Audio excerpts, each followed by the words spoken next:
next and last draft resolution under item 4, which is the situation of human rights in Eritrea. And I would like to ask the distinguished representative of Djibouti to take the floor to introduce the draft resolution. Monsieur le Président. Thank you. On behalf of the co-sponsors, it's my privilege to introduce L23, covering the human rights situation in Eritrea. I would right away wish to thank the co-sponsors who have joined us and supported our efforts throughout the informal consultations, which we intended to be open, transparent, inclusive and constructive. We thank delegations which put time and effort into this and who proposed wording helping to further improve the draft before you today. Now, the draft under consideration is, we think, a timely response to the thorough report compiled by the International Commission of Inquiry set up by Council in June last year. This report is based on heartrending stories of witnesses and victims during confidential testimony to the Commission, and it underscores the need for Council to pay continued vigilant attention to the human rights situation in the country. The draft deplores the lack of cooperation between the government and the Commission of Inquiry and the Special Rapporteur on Human Rights. It regrets this, particularly the lack of access to country. It stresses the disturbing fate of a growing number of Eritreans leaving the country, thus at risk of abduction, physical and mental violence on horrendous scales, and other disasters on the road to migration, suffering from the exactions of people smugglers. They call upon the government to immediately put into effect the recommendations made by the Commission of Inquiry in order to correct the disastrous human rights situation in the country. And finally, the intention is to extend the mandate of the Special Rapporteur and of the Commission of Inquiry for a one-year period to investigate systematic, generalized, flagrant violations of human rights, particularly to establish responsibilities, in particular when these violations may constitute crimes against humanity. On behalf of the co-sponsors, we appeal to Council to adopt this by consensus, as was the case in the past. Thank you. Thank you. I've been informed by the Secretariat that there are 16 additional co-sponsors.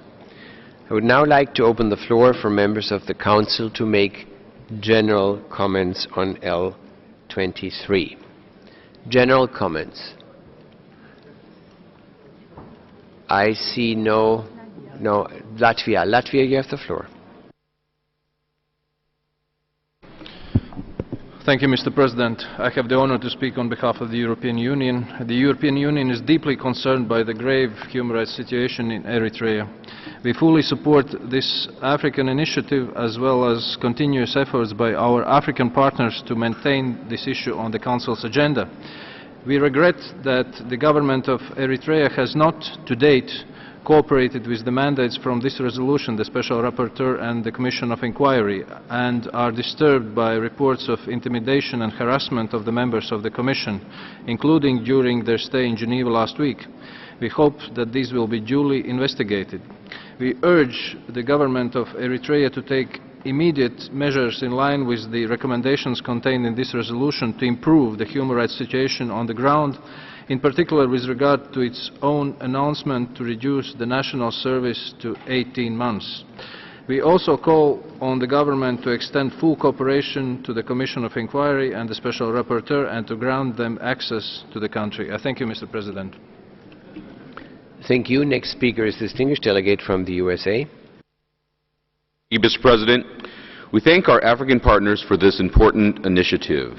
We would like to especially thank the distinguished delegation of Djibouti for its important work on this resolution. The delegation operated in an open and transparent manner. It is vital that we continue to shine a light and focus on the grave human rights situation in Eritrea. Thank you, Mr. President. Thank you. Are there further requests for the floor under general comments? China. China, you have the floor. Mr. President, China has always been in disagreement with the imposition of country-specific human rights resolution or external investigation mechanisms. We hold that the human rights situation and challenges facing the country concerned should be viewed in an impartial, objective and comprehensive manner, and constructive dialogue and cooperation be used to resolve differences in the human rights fields. Full consultation with the country concerned, and on the basis of its consent to provide it with technical assistance and capacity building support, that is the right way to protect and promote human rights. Eritrea has made positive efforts in the field of human rights, yet draft resolution L23 insists on strengthening and extending the external investigation mechanism while fails to fundamentally address the economic and management difficulties facing the country in the protection and promotion of human rights, and has not effectively taken into account its technical assistance needs. Therefore, China will dissociate itself from the consensus on the draft resolution L23. I thank you. Next speaker is distinguished delegate from the Russian Federation.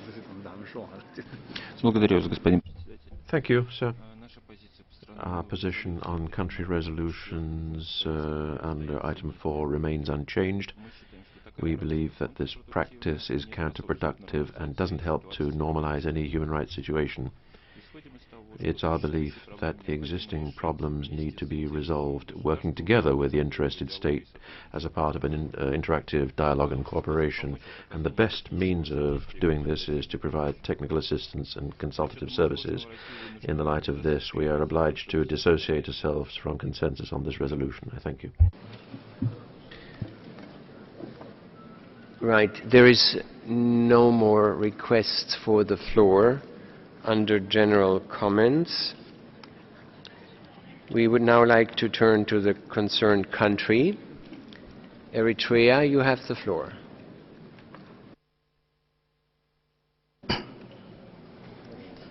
Mr. President, as a continuation of the protracted confrontation against Eritrea, another draft resolution is again tabled by the usual bidders, Djibouti and Somalia, on behalf of the main known architects.